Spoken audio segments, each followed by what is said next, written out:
Hola, primer grado, y también a todos esos visitantes, ¿no?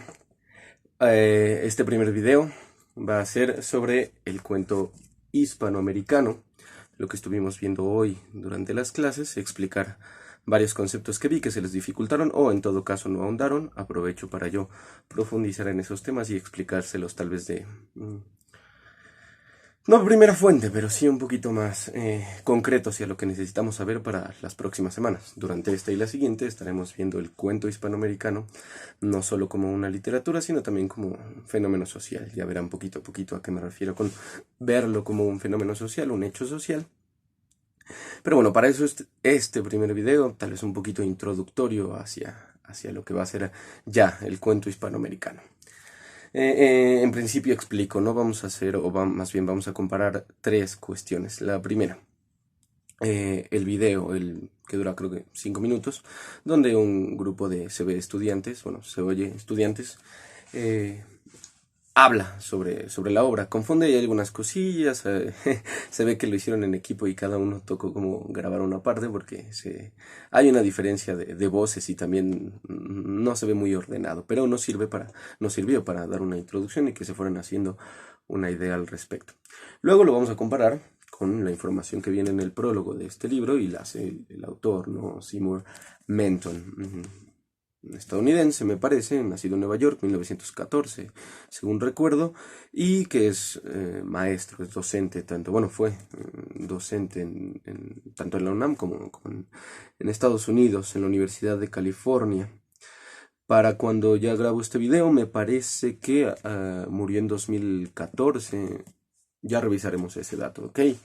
Por mientras continúo, estas dos informaciones las compararemos con el último video, el más largo, en el cual es un programa de radio-televisión, que igual tiene algunos defectillos, pero no va a ser el asunto estos defectos, sino sencillamente si algo de su información y sus temas nos van a servir para lo que vamos a estar viendo en estas clases, ¿de acuerdo?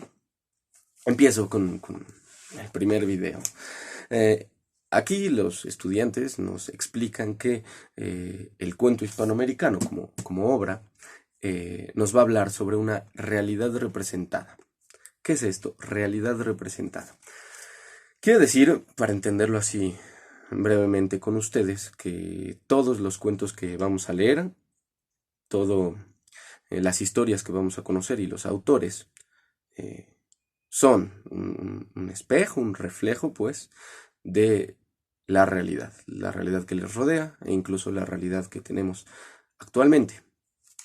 Y justo desde aquí vamos adelantando lo que me interesa de esto. En la realidad representada, evidentemente, nuestro cuento tiene personajes. Recuerden aquella trifuerza que habíamos visto en clase, en la cual una historia, un cuento, una narración va a tener tres ejes importantísimos, tres elementos que van a constituir toda la fuerza de una narración. Su trama, su narrador y sus personajes, ¿no? En esa medida es que vamos a poder hablar de una realidad representada porque estos tres elementos tienen que ver con una circunstancia social que en este caso va a estar englobado en Hispanoamérica, ¿ok? Vamos a entender aquí dos cuestiones antes de pasar a los personajes. Como contexto, como circunstancia social, perdón, Hispanoamérica es el espacio geográfico en donde van a ser todos los países que hablen español. A diferencia de si, por ejemplo, hablamos un cuento latinoamericano en el cual van a ser todos los países cuya lengua estará directamente relacionada con unas llamadas romances. Por lo cual, sencillamente la diferencia es que vamos a dividir o vamos a excluir a un país en particular, es Brasil, ¿no? En donde hablan portugués. En este caso no va a haber ningún autor brasileño, son puros cuentos hispanoamericanos, es decir, de autores cuya lengua madre, ahí también la discusión va a ser amplia, pero bueno, en este caso concreto, donde la lengua madre será el español, ¿de acuerdo? O en todo caso, la lengua madre de la narración será en español. Seguimos. Luego, los personajes. Según igual, este video nos está hablando de un hombre y una mujer común. El hombre y la mujer común latinoamericanos o hispanoamericanos.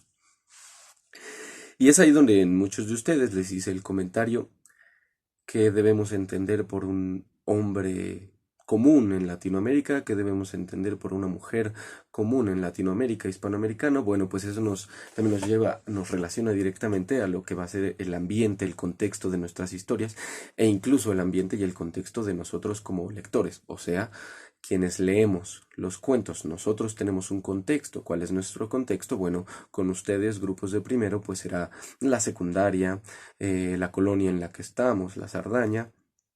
En mi caso también sería el contexto que tengo aquí alrededor, ¿no? O sea, me refiero a la colonia en la que vivo.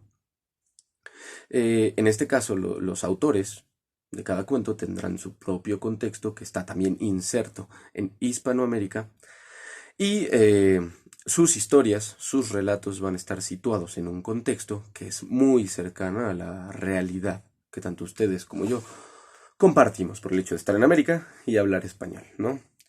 Luego tenemos con que estos estudiantes nos hablan de que las narraciones en Latinoamérica, en Hispanoamérica en concreto, van a eliminar lo tradicional y ahí les hacía otras observaciones.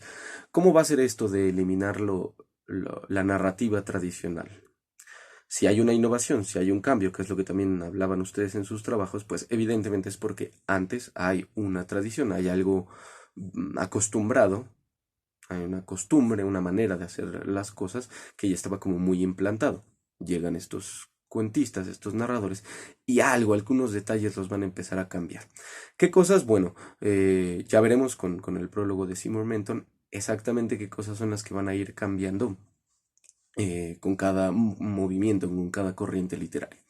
El primer video en realidad no nos habla mucho de este asunto, solo dice, ¿no?, que se elimina lo tradicional y experimenta su propia narrativa, es decir, todos los autores que vamos a estar leyendo tienen una manera de experimentar, es decir, de vivir su propia narrativa, su propia manera de hacer narraciones, historias, ¿de acuerdo? Avanzo. Dentro de esta propia narrativa, el video nos habla o se concentra en tres cosas: el tiempo, el narrador y sus técnicas, ¿no? El autor va a tener esto. Primero, el tiempo va a ser fragmentado. ¿Qué significa fragmentado? Bueno, que esté cortado y pegado en diferentes partes. Igual, lo iremos entendiendo conforme lleguemos a ciertos movimientos literarios. Por ahora solo entendamos que una trama, una cronología, una manera lineal o salteada en el tiempo de contar los hechos, ¿de acuerdo? Eso sería la cronología, y en la narrativa hispanoamericana esta cronología va a ir cambiando, va a ser distinta, lo que les decía, ser cortada y de pronto pegada en momentos en que no, parecería que no tendría mucho propósito. Luego tenemos la cuestión del narrador, en el cual muchos de ustedes pusieron narrador múltiple, ¿no? Y estos estudiantes, no sé, a mí también me causó un poquito de problema, ya ustedes pues, directamente lo pusieron. ¿Qué es un narrador múltiple? Bueno, según ellos, el narrador múltiple, combina lo que es un narrador omnisciente, que es un narrador omnisciente, que todo lo sabe, con un narrador personaje, o sea, un narrador que también está participando de la historia, con el narrador protagonista, que podemos entender como el narrador que vive su propia historia, y luego un narrador testigo, es decir, el narrador que observa lo que los demás viven. Vamos a combinar todos estos narradores y obtendremos este narrador innovador que la literatura hispanoamericana va a tener. Y de hecho sí, va a haber muchos narradores que pasan y saltan de uno a otro. Leeremos ejemplos más adelante y se darán cuenta mejor de esto, ¿de acuerdo? Espero ir no muy rápido, espero estarme dando a entender poco a poquito, y si algo no va quedando claro, ya saben, ¿no? Ahí hay una caja de comentarios en los cuales por favor hagan preguntas muy concretas de qué cosa fue muy rápido, dije alguna palabrilla que no tengan manejo. Por supuesto, repito otro video en el cual hable específicamente de eso, porque seguro esa duda nos va a ayudar y será algo que nos ayudará a avanzar. Continúo porque el video es breve, ¿no? Bueno, el primero a discutir. Luego hay un recurso cinematográfico que se llama el flashback. Creo que no es muy difícil de entender. Como recurso cinematográfico, son recursos que se usan en las películas. En este caso, el recurso que es el flashback son los retrocesos, que de pronto está pasando la historia y, nos acordamos de un episodio en el pasado y hay un pequeño corte de escena en donde todo se ve nebuloso y empezamos a recordar lo que hay en ese pasado. Ojalá hayan visto alguna película en donde suceda esto, seguro sí. En el caso de la narrativa, por ahora de los cuentos que me vienen a la cabeza en el cuento hispanoamericano, mm, no me viene bien en concreto uno, pero seguro hay, ya también lo iremos viendo. Solo es un recurso que igual, no solo el flashback, sino en realidad el cine a partir del siglo XX, 1900 y hacia adelante, el cine va a tener mucha importancia para la narrativa, porque el cine tiene la capacidad de combinar, ya saben, imagen, movimiento, música y narrativa, ¿no? Muchos escritores, de hecho, hispanoamericanos y latinoamericanos, participaron en guiones de cine y que ya participaban en guiones de teatro. Entonces, el cine es algo importante dentro de la literatura en Hispanoamérica. Luego avanzamos y llegamos a que hay una realidad total. Aquí sí es donde, y lo fui notando desde que ustedes me hablaban de estos conceptos en sus trabajos, estos chicos como que, no sé si manejaban estos temas o no, pero en su video se ve como que no. Como que sacaron mucho el copy-paste y hablaban, ponían los conceptos porque seguramente o está en Wikipedia o en alguna de las páginas que ellos consultaron. Una realidad total, ¿cómo entenderíamos una realidad total? Pues así, sin, sin que eso tenga relación con la intención de Seymour Menton, que es la que me interesaba. Una realidad total, pues imagino la que abarca todo, todos los elementos. Sin duda va a haber algo de eso en la literatura en Hispanoamérica, pero estos chicos nomás lo dicen sin explicar ni viene ni va, ¿no? Entonces, una realidad total sería, por ejemplo, el hecho de que consideremos todas las edades, consideremos todos los momentos, pasado, presente y futuro. Por ahí podría ir el asunto y seguro, sin duda los hay, sobre todo también cuando lleguemos a un momento en donde está algo llamado vanguardias. Ya les iré explicando también esa parte, ¿de acuerdo? Por lo mientras, nada más, en cuanto a lo que dice este video, ¿no? Hay una realidad total desde a partir del siglo XX. Esta realidad total también podríamos situarla, que hacen un poquito ellos ese paralelismo con la política, la sociedad y la cultura, que hace un momento les mencionaba. Hispanoamérica y toda cultura puede verse desde estos tres ángulos, que es la política, la sociedad y la cultura, ¿de acuerdo? Estos tres elementos nos van a ayudar a analizar más tarde los cuentos que les deje o leamos juntos por este medio, ¿no? Recuerden, la sociedad, la política y la cultura. Tres ángulos que nos van a ayudar, ¿de acuerdo? Avancemos pues, lo real maravilloso. No me tardaré mucho aquí porque dedicaré otro video a explicarles lo real maravilloso. Tal vez no muy a fondo porque en realidad el concepto sí exige, ¿no? Varias lecturas, varios ejemplos, comparaciones, porque tiene un sinónimo, el realismo mágico. Realmente es distinto, el que distingue a nuestro continente es lo real maravilloso. ¿Qué sí podemos entender? Muy bien, en lo real maravilloso va a haber unos sustratos, o sea, unos orígenes, unos fundamentos, una base de esta narrativa, que son tanto los indígenas como toda la cultura, toda la cultura negra que llegó después de la conquista. La cultura negra, los indígenas tenían sus rituales, su magia, su cultura, su política, su sociedad, la cual está llena de magia, de algo que es maravilloso, bueno, que para el europeo, que es el que llega, es maravilloso. Un rápido ejemplo, ¿no? Ellos creían, Europa creía en unicornios y en sirenas. Acá en nuestro continente van a encontrar, en todo caso, en las sirenas, un análogo muy peculiar que es con los manatíes. Hay una cosa que si ves por encima del agua un manatí en cierto ángulo, realmente sí produce de pronto un efecto de figura femenina y su cola medio de pez. Es peculiar porque todo ese imaginario que tenían allá los europeos y que para ellos pues, era magia, producto de la magia, muchas veces ligado a lo profano, o sea, a lo que está fuera de Dios, lo encuentran aquí como algo parte de la vida de la gente. Eso es donde va a encontrar un poquito lo real maravilloso, su fundamento, ¿de acuerdo? Andamos en eso, lo real maravilloso. Y esto es porque evidentemente las culturas tienen una mitología, sus creencias para explicar el origen de las cosas, de dónde venimos, hacia dónde iríamos, a quién agradecemos todo este origen. Bueno, esa es la mitología. Y esta mitología, tanto de los indígenas como de los negros, está colmado de creencias y rituales. De aquí que lo real, como ya les había dicho, lo real y lo mágico se entrecruzan, se entremezclan y formulan una realidad, como hace rato tal vez vimos, una realidad total entre la magia y lo real, ¿no? un poquito de diferencia. Acá las leyendas y los mitos pues podrían ser como una realidad, son parte de una realidad, ¿no?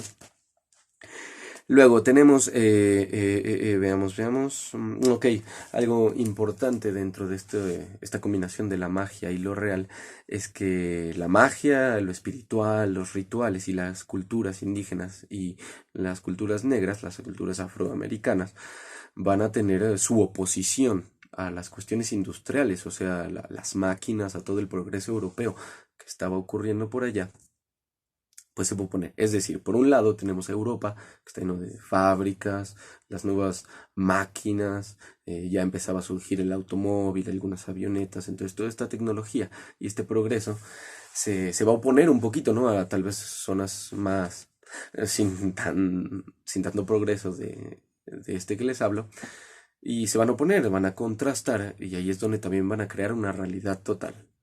Las fábricas, el progreso industrial, la máquina, el vapor, la combustión y las creencias, la magia, los ritos, las religiones, toda esta cuestión. Y después nos van a hablar de que lo real maravilloso tiene su origen en un autor que se llama Carpentier, perdón. Alejo Carpentier es un autor que para su época ya no se hacía barroco, ¿no? Un movimiento un poco, una corriente un poquito ya viejita para el momento.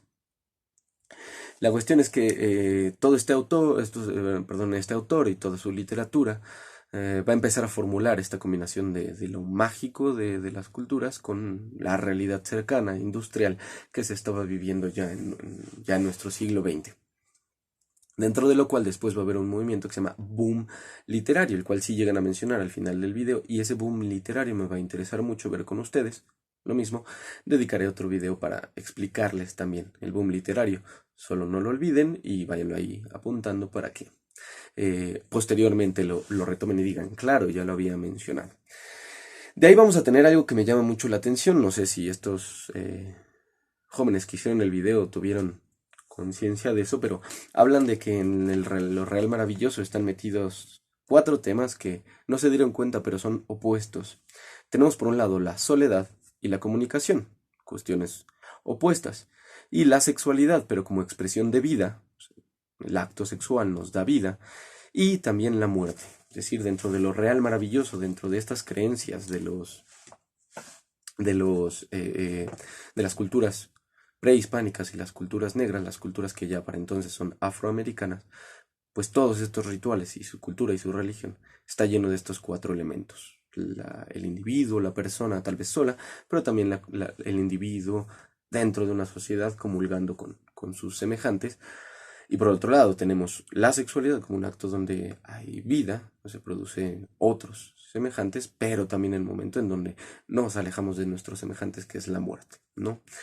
Muy bien, hasta aquí es donde el video de estos universitarios cierra y en donde yo también cerraré esta primera parte, ¿ok? Esto es la introducción que ustedes tuvieron. Espero también haber dado algunos conceptos, haberlos explicado un poco más. Si no, les repito, está la caja de comentarios, pongan ahí esas preguntillas que aprovecharemos para discutir, debatir y en sus trabajos que me vayan entregando. Por el momento hago esta pausa, este corte. Nos vemos en la segunda parte de este video.